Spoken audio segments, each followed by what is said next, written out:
மலர் போல மலர்கின்ற மனம் வேண்டும் தாயே, பலர் போற்றி பாராட்டும் குணம் வேண்டும் தாயே. மலர் போல மலர்கின்ற மனம் வேண்டும் தாயே, பலர் போற்றி பாராட்டும் குணம் வேண்டும் தாயே. வரம் தரும் அன்னையே வணங்கினோம் உன்னையே, வரம் தரும் அன்னையே வணங்கினோம் உன்னையே. மலர் போல மலர்கின்ற மனம் வேண்டும் தாயே, பலர் போற்றி பாராட்டும் குணம் வேண்டும் தாயே. மலர் போல மலர்கின்ற மனம் வேண்டும் தாயே, பலர் போற்றி பாராட்டும் குணம் வேண்டும் தாயே.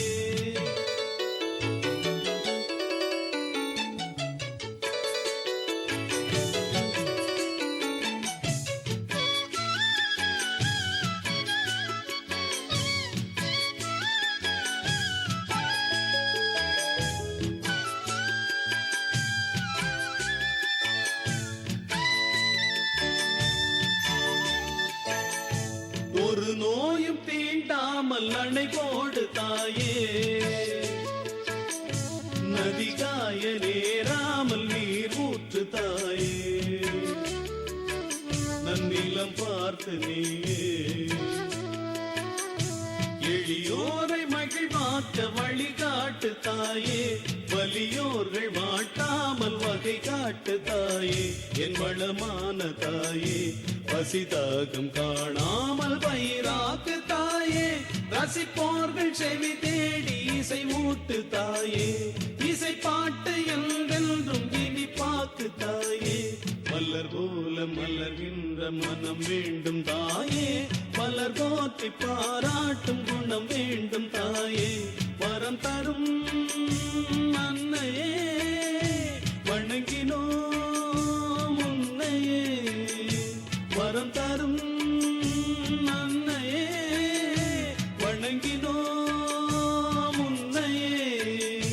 மலர் போல மலர்கின்ற மனம் வேண்டும் தாயே, மலர் போற்றி பாராட்டும் குணம் வேண்டும் தாயே. மலர் போல மலர்கின்ற மனம் வேண்டும் தாயே, மலர் போற்றி பாராட்டும் குணம் வேண்டும் தாயே.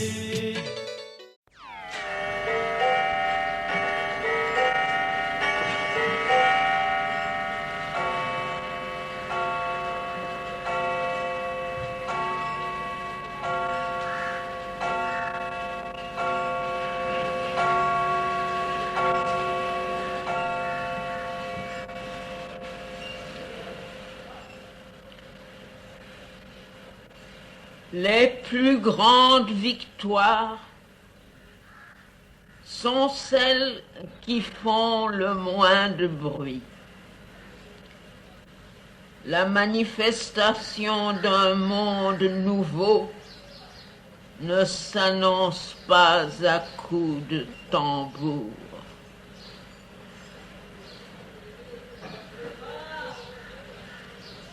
The greatest victories are the least noisy. The manifestation of a new world is not proclaimed by beat of drum.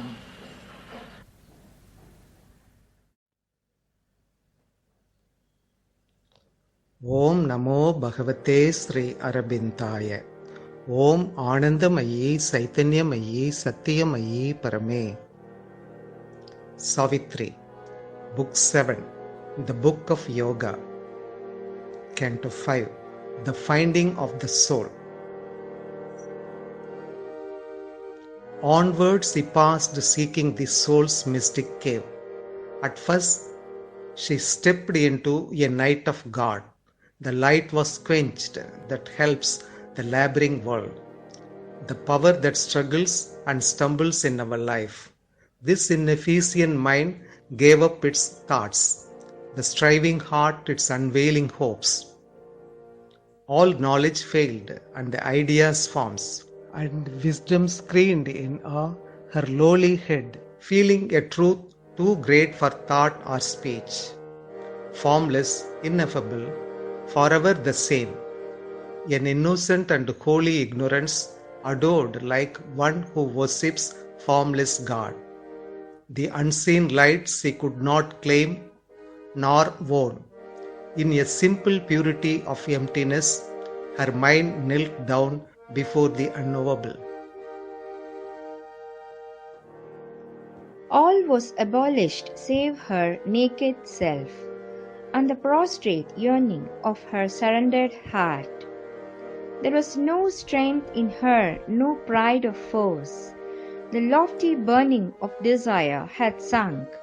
A shame, a vanity of separate self, the hope of spiritual greatness fled. Salvation she asked not, nor a heavenly crown. Humility seemed now too proud a state. Herself was nothing, God alone was all. Yet God she knew not, but only knew He was. A sacred darkness brooded now within. The world was a deep darkness, great and nude. This void held more than all the teeming worlds. This blank felt more than all that time has borne.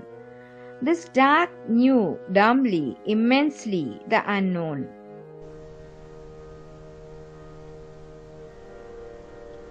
But all was formless, voiceless, infinite. As might a shadow walk in a shadowy scene, a small knout passing through a mightier knout, a night of person in a bare outline, crossing a fathomless impersonal night, silent she moved, empty and absolute. In endless time her soul reached a wide end. The spaceless vast became her spirit's place. At last a change approached, the emptiness broke. A wave rippled within, the world had stirred. Once more her inner self became her space.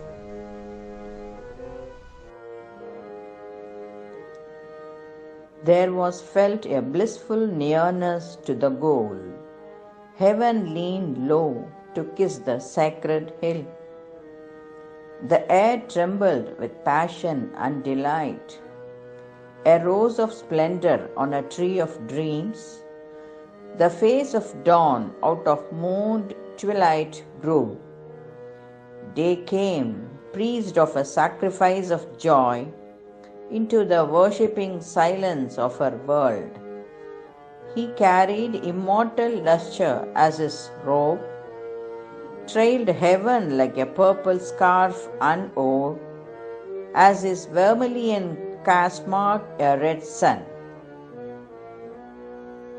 As if an old remembered dream come true, she recognized in her prophetic mind the imperishable luster of that sky, the tremulous sweetness of that happy hair, and, covered from mind's view and life's approach, the mystic cavern in the sacred hill, anew the dwelling of her secret soul.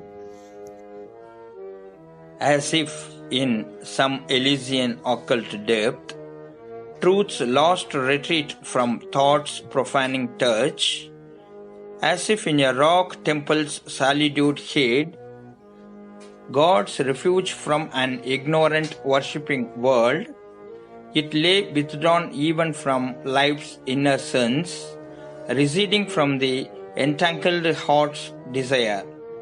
A marvelous brooding twilight made the eyes, and a holy stillness held that voiceless space. An awful dimness wrapped the great rock doors, carved in the massive stone of matter's trance. Two golden serpents round the lintel curled, enveloping it with their pure and dreadful strength, looked out with wisdom's deep and luminous eyes. An eagle covered it with wide conjuring wings, flames of self-lost, immobile reverie. Doves crowded the grey musing cornices. like sculptured posters of white bosom peace. Across the desolate sleep she entered in, and found herself amid great figures of gods, conscious in stone and living without breath, watching with fixed regard the soul of man, executive figures of the cosmic self, world symbols of immutable potency. On the walls covered with significant shapes, looked at her the life scene of man and beast, and the high meaning of the life of gods, the power and necessity of these numberless worlds, and faces of beings and stretches of world space, spoke the succinct and inexhaustible, hieratic message of the climbing plants.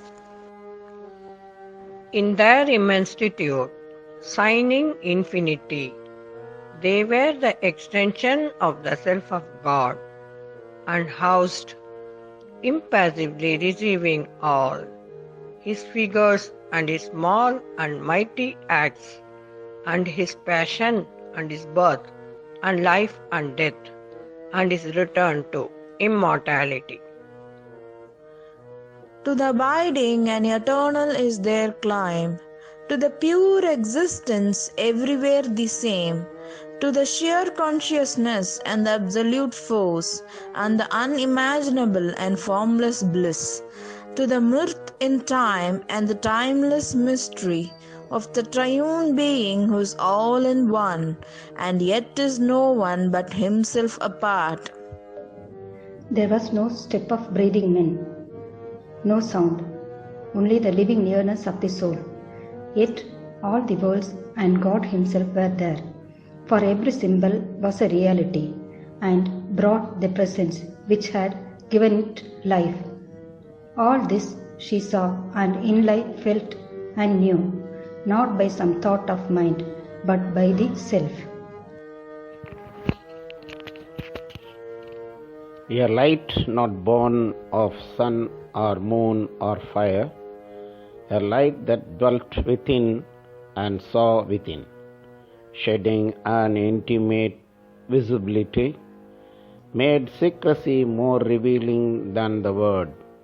Our sight and sense are a fallible gaze and touch, and only the Spirit's vision is wholly true.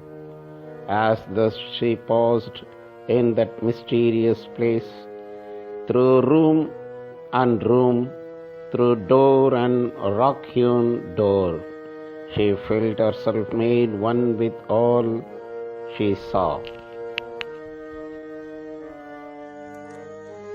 A sealed identity within her woke. She knew herself the beloved of the Supreme. These gods and goddesses were he and she. The mother was she of beauty and delight. The word in Brahma's vast creating clasp. The veiled Pusayans on Almighty Shiva's lap. The master and the mother of all lives. Watching the worlds their twin regard had made, and Krishna and Radha forever entwined in bliss, the adorer and adored, self-lost and one.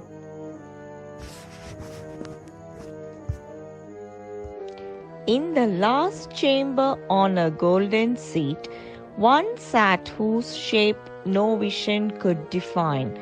Only one felt the world's unattainable fount, a power of which she was a straying force, an invisible beauty, goal of the world's desire, a sun of which all knowledge is a beam, a greatness without whom no life could be. Thence all departed into silent self, and all became formless and pure and bare. Then, through a tunnel dug in the last rock, she came out where there shone a deathless sun. A house was there, all made of flame and light, and crossing a wall of doorless living fire, There suddenly she met her secret soul. A being stood immortal in transience, deathless, dallying with momentary things, in whose wide eyes of tranquil happiness, which pity and sorrow could not abrogate, infinity turned its gaze on finite shapes. Observer of the silent steps of the hours, eternity upheld the minutes, acts, and the passing scenes of the everlasting's play. In the mystery of its selecting will, in the divine comedy, a participant, the Spirit's conscious representative, God's delegate in our humanity, comrade of the universe, the transcendent's ray. She had come into the mortal body's room to play at ball with time and circumstance. A joy in the world, her master movement here, the passion of the game lighted her eyes. A smile on her lips welcomed earth's bliss and grief. A laugh was her return to pleasure and pain. All things she saw as a masquerade of truth, disguised in the costumes of ignorance, crossing the years to immortality. All she could front with the strong spirit's peace. But since she knows the toil of mind and life, as a mother feels and shares her children's lives, she puts forth a small portion of herself, a being no bigger than the thumb of man, into a hidden region of the heart, to face the pang and to forget the bliss, to share the suffering and endure earth's wounds, and labor mid the labor of the stars. This in us laughs and weeps, suffers the stroke, exults in victory, struggles for the crown, identified with the mind and body and life. It takes on itself their anguish and defeat, bleeds with fate's whips and hangs upon the cross, yet is the unwounded and immortal self supporting the actor in the human scene. Through this, she senses her glory and her powers, pushes to wisdom's heights through misery's gulfs.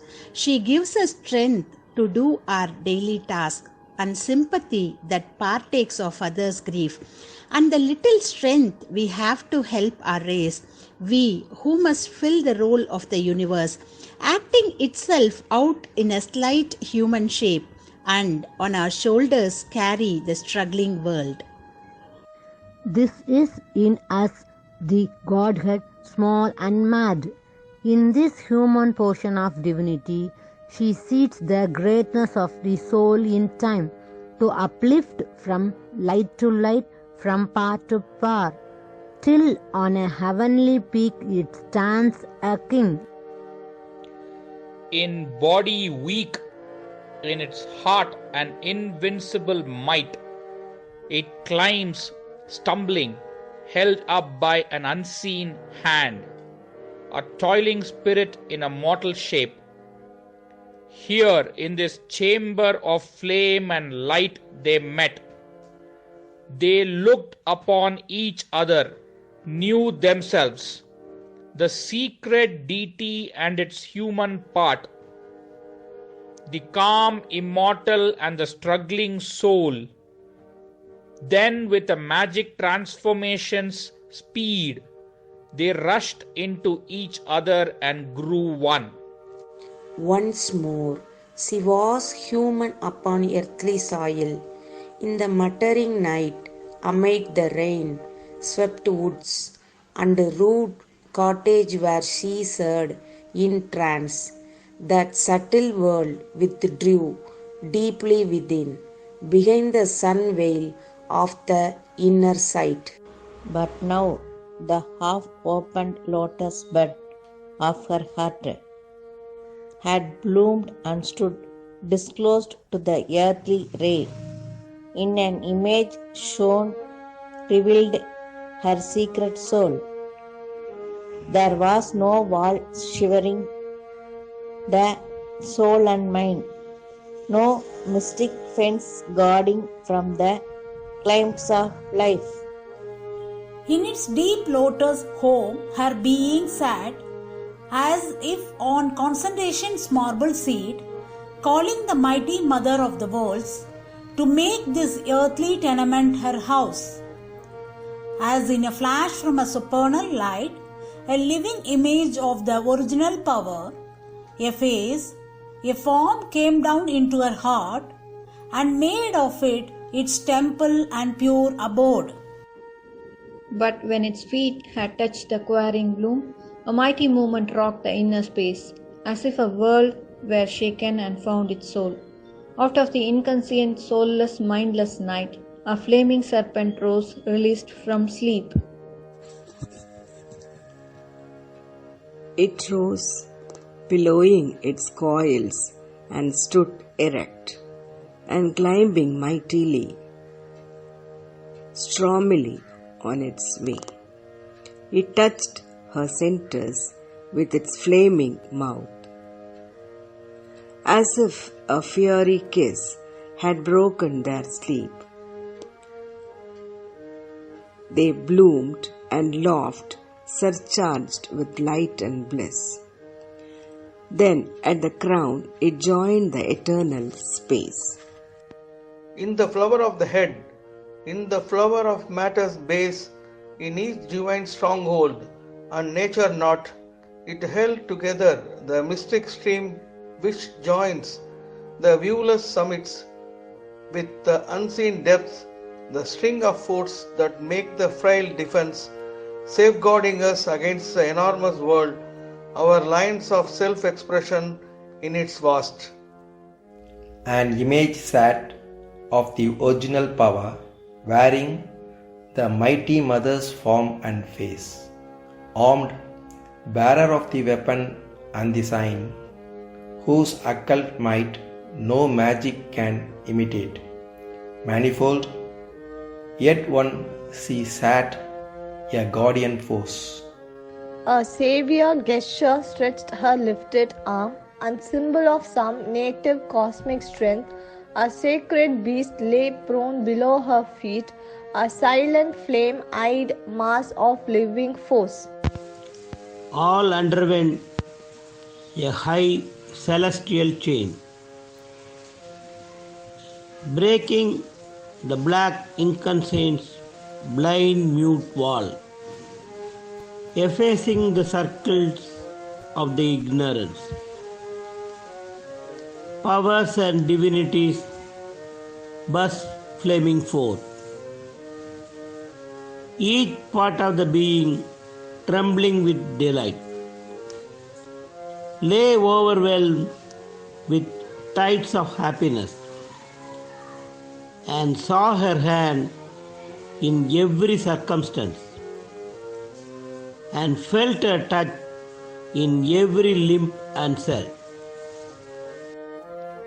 In the country of the lotus of the head, which thinking mind has made its busy space, in the castle of the lotus twist the brows, whence it shoots the arrows of its sight and will, in the passage of the lotus of the throat, where speech must rise and the expressing mind, and the heart's impulse run towards word and act, a glad uplift and a new working came.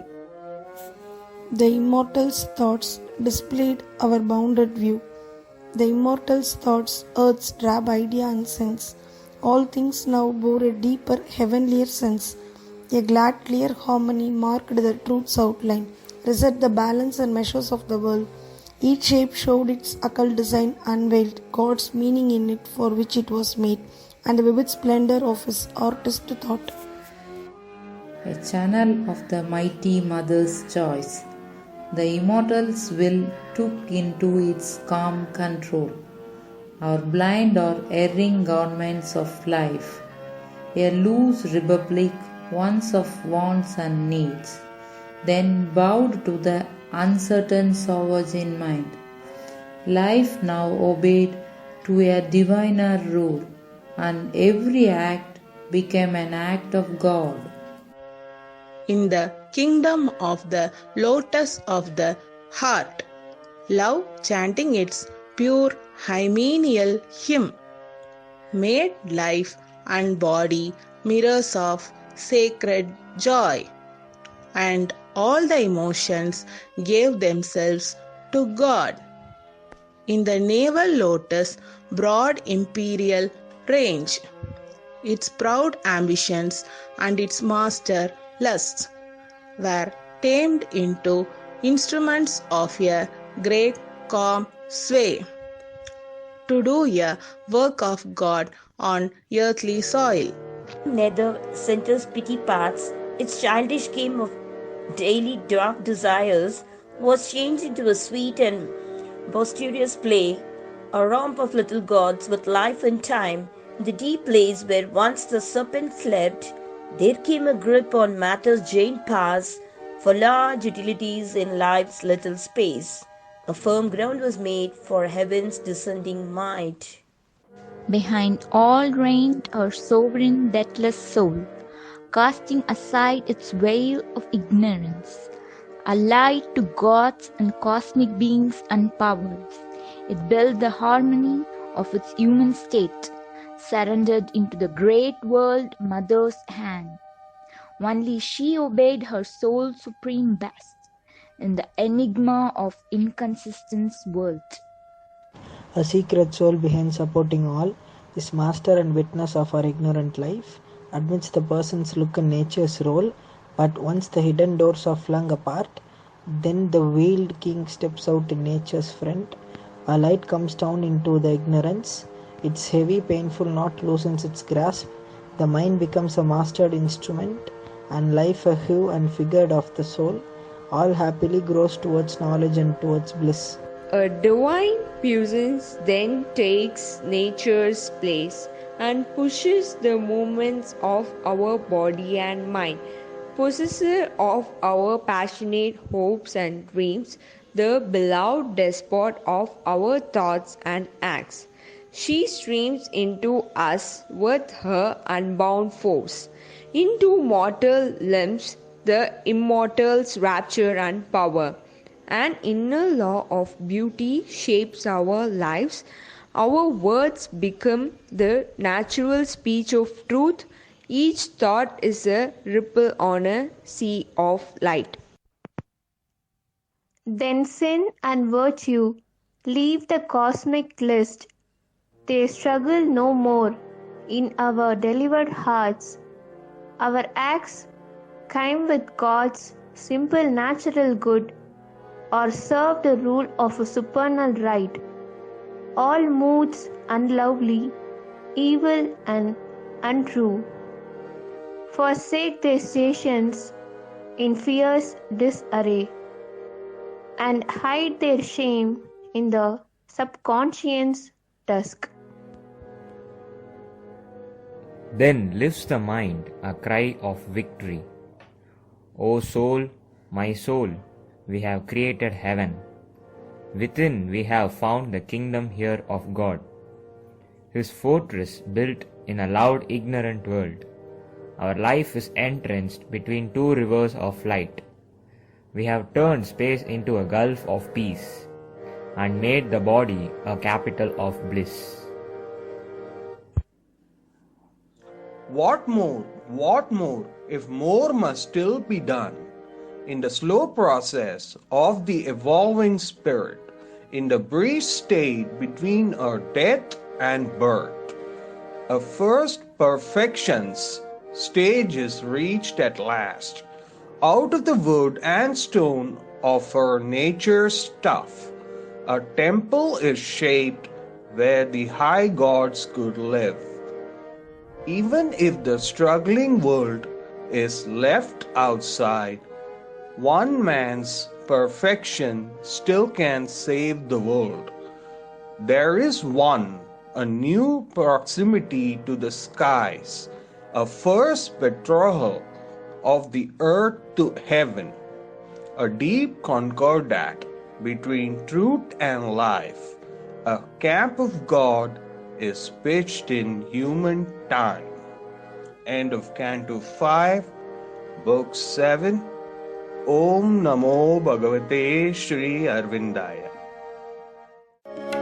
Om Namo Bhagavate Shri Arvindaya. Om Namo Bhagavate Shri Arvindaya. Om Namo Bhagavate Shri Arvindaya. Om Namo Bhagavate Shri Arvindaya. Om Namo Bhagavate Shri Arvindaya.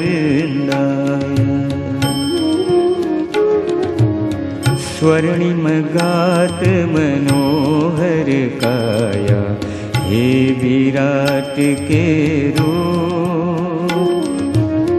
स्वर्णिम गात मनोहर काया, हे विराट के रूप। देखूं तव अनुपम झांकी, सुंदरतम तव स्वरूप।